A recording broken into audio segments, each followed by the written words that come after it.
No episódio anterior perguntei quem está mais alinhado com a sua evolução espiritual. Na altura, eu alertava para o facto de hoje se viver um novo dogma, o dogma da espiritualidade em pó, que teima em suprimir a experiência, a aprendizagem e a capacidade de crescer. Na verdade, como é meu apanágio, ia até mais longe e diria: a Namastreta de hoje está a colocar em causa a própria sobrevivência da natureza humana e depois lá vamos nós por esse mundo online fora e é só unicórnios espirituais. E tu, és espiritual ou andas a enganar-te? O meu nome é Mário Portela, bem-vindo ao 10º episódio do meu podcast. Já aumentei o nível da ironia no barómetro virtual. Vem conversar comigo.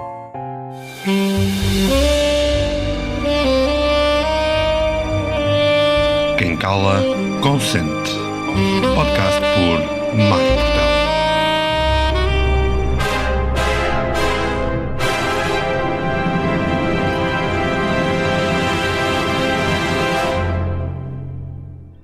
Já aprendeste a meditar?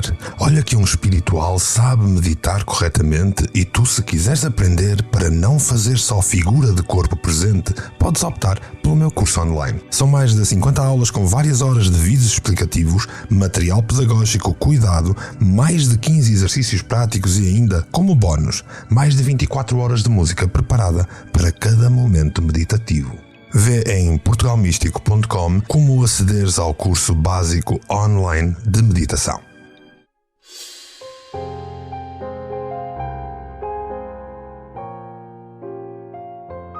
Quando perguntamos a alguém o que é ser-se espiritual, o número de respostas vão ser certamente tantas quanto o número de pessoas a quem perguntarmos. De uma forma geral, ser espiritual é estar consciente das várias partes integrantes do ser. É uma espécie de visão holística do eu, com a capacidade de, sem dogmas, perceber que somos o corpo físico, o corpo mental e o corpo energético. A palavra espiritual vem do latim spiritus, que significa sopro, ar ou espírito. Se fugirmos ao peso religioso desta palavra, então ser-se espiritual é a noção consciente do nosso espírito, da nossa centelha. Aqui o importante a salientar é a ausência de dogma, da lei externa a nós que põe numa gaiola este ar que nos compõe. O que faz de nós espiritual não é vestir trajes budistas, não é ter o hábito do monge ou tirar um curso de Reiki. O que cria a espiritualidade consciente em nós não é a modinha da positividade ou a armadilha do perdão. Ser espiritual é muito mais profundo do que aquilo que meras palavras poderão descrever. Ser espiritual não se pode definir, pode apenas sentir-se conscientemente. Nenhum jargão da espiritualidade de hoje consegue ajudar a evolução pessoal mais do que um olhar honesto sobre as nossas vulnerabilidades. Não digo com isto que os espirituais se andem a enganar a si próprios, porém, há armadilhas no caminho da espiritualidade e pessoas na comunidade espiritual capazes de nos fazer acreditar em coisas mirabolantes e nem se nota em grande parte das vezes.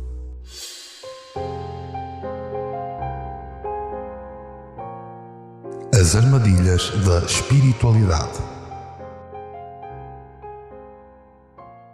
Tenho de estar bem e ser positivo todos os dias. Que é como quem diz, tenho terror da negatividade. Esta crença é bastante popular entre todos os pensadores da positividade nas comunidades espirituais.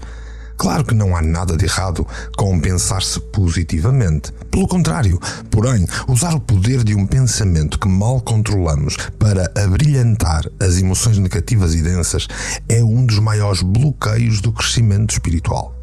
Tudo isto porque a nossa energia primordial deseja encontrar um equilíbrio e isso exige uma reconexão com todos os aspectos fragmentados do nosso ser, os medos, as crenças, os traumas, as opressões e a obsessão mental.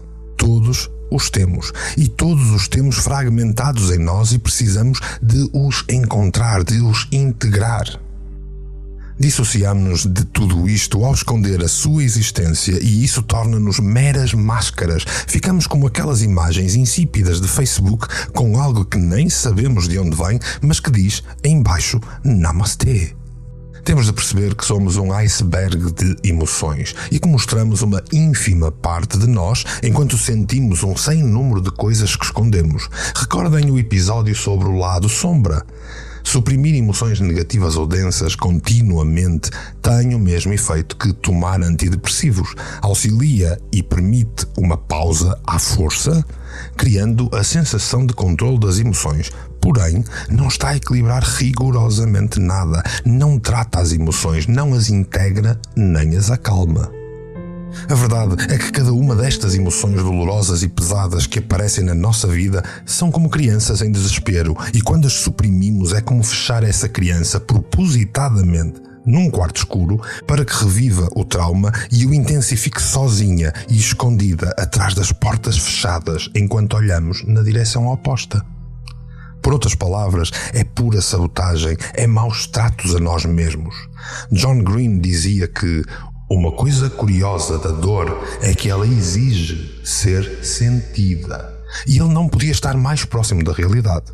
Ser completamente honesto emocionalmente connosco demonstra um nível de bravura e coragem desmedido, representando colocarmos-nos no centro da nossa própria tempestade emocional, da qual temos tendência a fugir e até a mascarar. Depois, uma vez que nos permitamos sentir e libertar o que está armazenado nas profundezas do nosso eu, estamos basicamente a permitir que o cérebro e o corpo saibam que é seguro sentir, que não mais temos medo de enfrentar os nossos demónios interiores que nos traumatizam e que o caminho em frente só pode ser evolutivo. Pode mesmo ajudar-te teres ao teu lado um bom amigo, um bom terapeuta ou até um belo de um animal de estimação, a segurar o forte enquanto tu libertas a torrente de emoções internas, porque é essencial que te sintas seguro quando a viagem é atribulada. Descobrirás que uma vez que tenhas enfrentado e sentido intensamente as tuas cargas emocionais que estavam atravancadas no teu corpo, na tua energia, no teu cérebro, a leveza do ser será uma experiência que se virá logo a seguir. Por isso podes de facto dar a mão a alguém ou receber a orientação de algum profissional, porém grande parte do trabalho vai ser teu e aí será bem mais recompensante. Liberdade emocional é uma necessidade e só com esta honestidade os passos são possíveis de serem dados. Bem melhor do que despender todas as energias a aguentar até que passe a tempestade, fingindo que somos muito positivos. Não é nada disso. Eu uso a espiritualidade para ultrapassar as emoções negativas e transformo-me num ser de luz. Que na verdade é o mesmo que dizer: quero chegar ao destino muito rápido e sem dor, porque eu não gosto desta viagem e todos vão perceber que eu estou muito bem. Não existem panaceias, não há soluções exatas, e se te disserem que sabem como vais chegar lá, estão a mentir-te, porque nem sequer te conhecem. Gosto de afirmar que tudo acontece por alguma razão e que a lógica das coisas será inevitavelmente compreendida com o tempo. Porém, isso não é necessariamente igual a dizer que todas as almas são naturalmente boas e que não devemos sentir raiva ou desilusão. Este é, para mim, um dos maiores problemas da comunidade espiritual dos dias de hoje, a crença que devemos evitar e ignorar as emoções fortes. A crença de que a raiva, o medo e a mágoa não fazem parte do nosso processo espiritual. Oh, claro que não. São coisas negras, são coisas densas. Vá. É um facto que nos encaminhamos para uma revolução de consciências e podemos já sentir a beleza desta mudança no ar. Verdade. Porém, cada uma das emoções fortes que nos aparecem ao longo do caminho da mudança são degraus da nossa escadaria vivencial, cada um contendo uma lição muito importante que nos levará cada vez mais próximos deste destino revolucionário. A raiva, ou outras emoções aparentemente negativas, é como o rio que pretende desaguar no mar, quer mover-se naturalmente e quando está reprimida com um perdão prematuro instruído por um guru ou bloqueada com a falsa positividade em nome de uma pseudo-paz, é a mesma coisa que se estivéssemos a criar uma barragem à volta desta raiva. O rio, então, vai virar-se para dentro, contido contra si mesmo e em crise irá arrebentar com as margens, atingindo inocentes. Melhor seria que corresse e fluísse corretamente, não de uma forma destrutiva, não forçado a reagir, mas de forma autêntica para que restaure a integridade do nosso eu. Não é a raiva que é o inimigo, é a raiva reprimida que nós temos que evitar. Deixa o teu rio fluir. A verdade é que a raiva, a crise, o receio, a mágoa são todos espantosos catalisadores de mudança e transformação quando abraçados de forma saudável. Por exemplo, a raiva é um excelente motor para limpar a nossa vida de gente tóxica e de situações opressoras. E não precisa de ser destrutiva, não precisa de ser de uma forma vingativa. A destruição e a vingança vêm porque existia uma barragem a segurar o rio da raiva. Ser espiritual não te evolui espiritualmente. Eu cá sou espiritual e pratico isso todas as manhãs, sabes? Que muitas vezes quer dizer: eu estou verdadeiramente confuso e por isso vou repetir interminavelmente amor e luz, amor e luz. Muitos indivíduos que ingressam num caminho mais espiritualizado acreditam que o comportamento espiritual é tudo o que é necessário para percorrer um caminho dito espiritual. Dizer palavras fofas, ser-se politicamente correto e inclusivo, seguir os princípios dos gurus, virar vegetariano, imitar mestres do passado. Tudo isto parecem ser as formas corretas, as fórmulas de se ser um ser iluminado. Porém, saibam que as pessoas mais feridas emocionalmente, que mais crises enfrentaram e que mais viveram a negação do eu, são aquelas que mais frequentemente possuem uma ética espiritual e um comportamento espiritualizante. Digo-o porque em tempos eu fui um deles e observo isso acontecer no meu dia-a-dia, a cada terapia, a cada curso, a cada consulta, a cada pessoa com quem estou e que oriento. Os pertences espirituais caem com imensa facilidade na armadilha de utilizar os conceitos espirituais para impor em si uma espécie de imunidade às emoções e à dualidade. Isto irá inevitavelmente derrotar todo o propósito verdadeiro da nossa alma encarnada. Nós viemos para aprender com as emoções, com as experiências, sentir esta dualidade, estes opostos, fazer a mudança. Ninguém vive de textos bonitos e de teorias. John Welwood batizou este processo de saltar a experiência e a emoção diretamente para o espírito de bypass espiritual.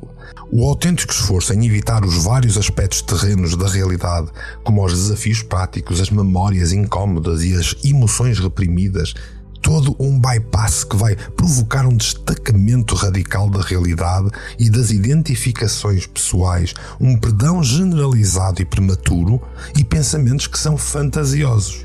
Existe um propósito e uma lição por detrás de cada emoção, de cada sentimento que temos.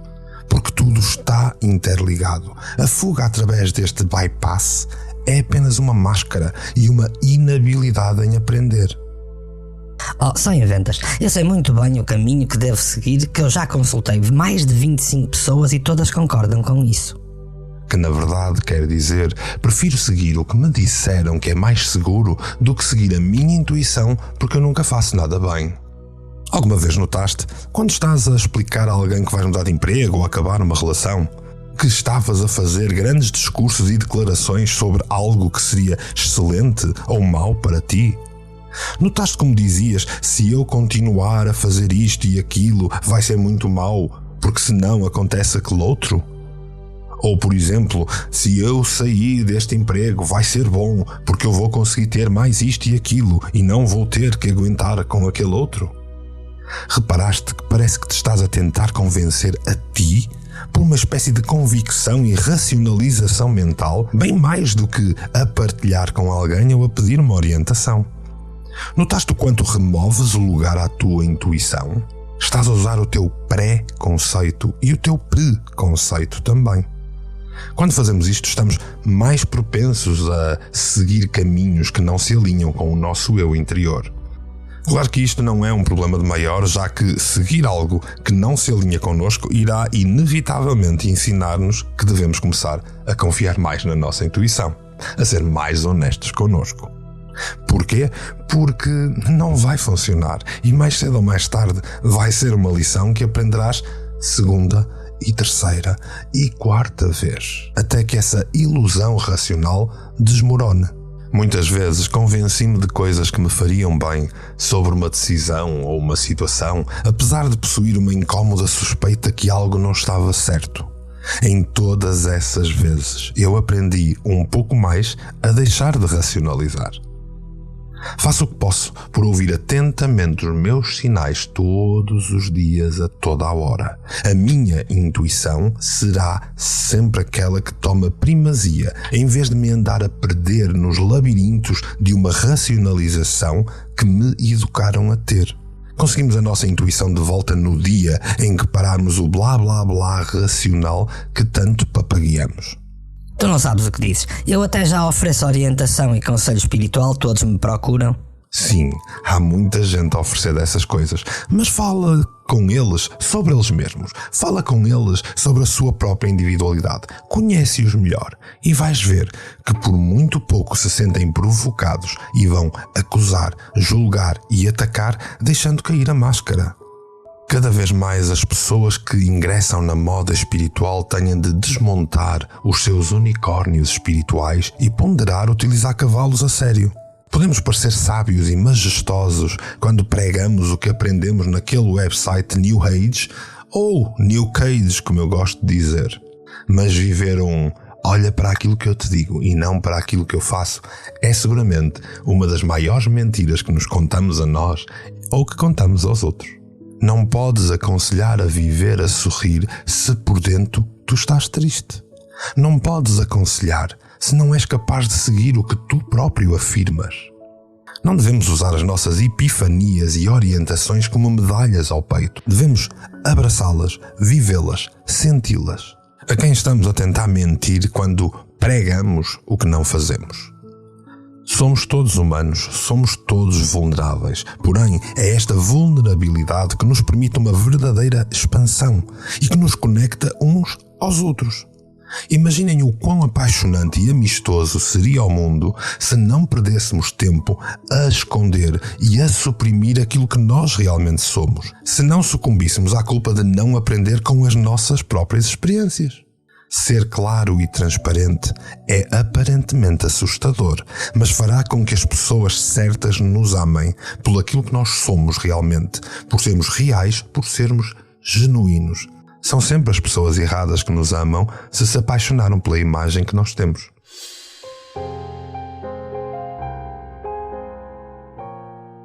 A falácia da espiritualidade.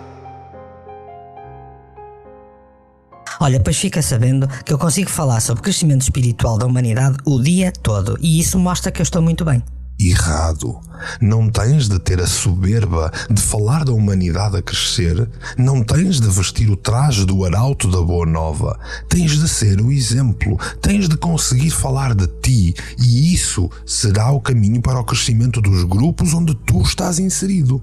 Tu não dás o exemplo ao tornar-te vegan pelo bem dos animais e continuares a nutrir raiva e ódio por aqueles que não seguem a tua linha. Tu não mudas o mundo a pegar nas armas. Isso já foi tentado e olha na asneira que deu.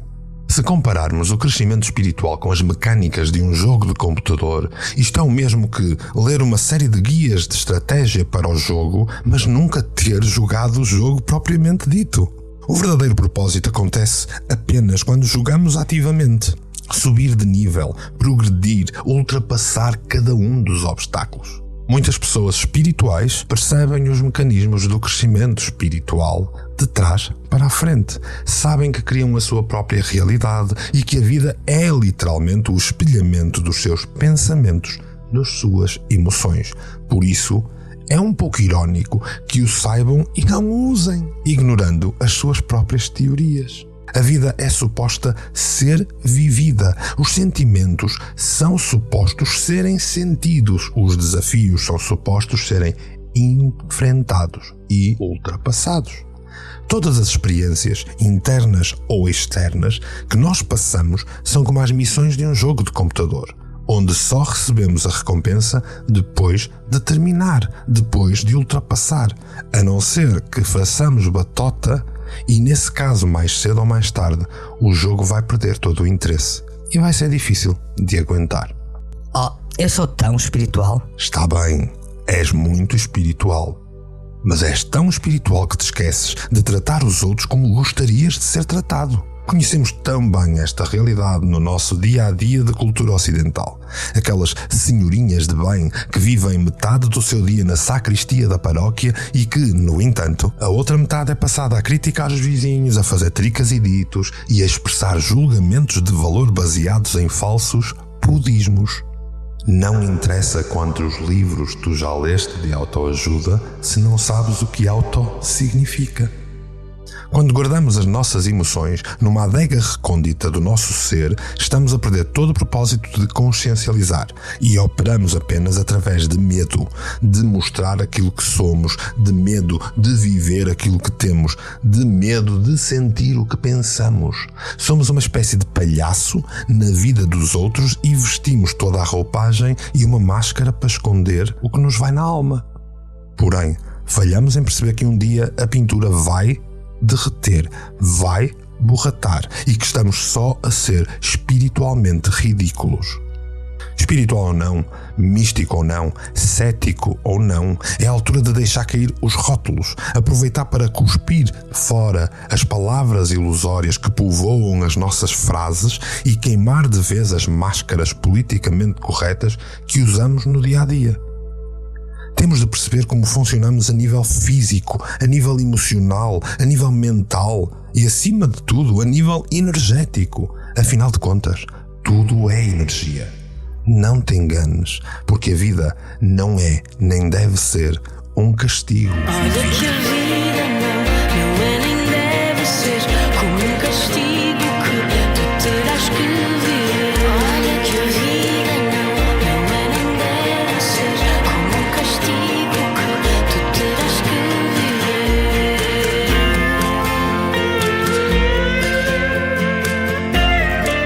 Vais sempre a tempo de mudar. Muda de vida se tu não vives satisfeito. Muda de vida, estás sempre a tempo de mudar. Muda de vida, não deves viver contrafeito. Muda de vida, se a vida em ti É isto. Temos de parar de nos enganar e aprender a viver conscientemente cada momento para que se integre em nós e possamos evoluir. Carl Jung dividia a vida do ser humano em 4 fases e se calhar eu vou explicar isso melhor no próximo podcast para teres mais uma ferramenta para mudar de vida. Se ouviste até aqui é porque não te queres enganar e consideras importante a tua sanidade e o teu futuro. Se não, já tinhas desligado o podcast e escrito beijinhos de luz nos comentários. Mas é por aí estares que eu te deixo o meu mais sincero e profundo agradecimento, assim, polvilhado com um sorriso. Não te esqueças que se te interessa esta caminhada podes demonstrar isso com uma subscrição. Se interessam estes assuntos podes e deves agradecer-me com uma partilha e se quiseres auxílio, orientação, se te fizer sentido, contacta-me, faz-me perguntas, diz-me de ti, porque quem cala, consente.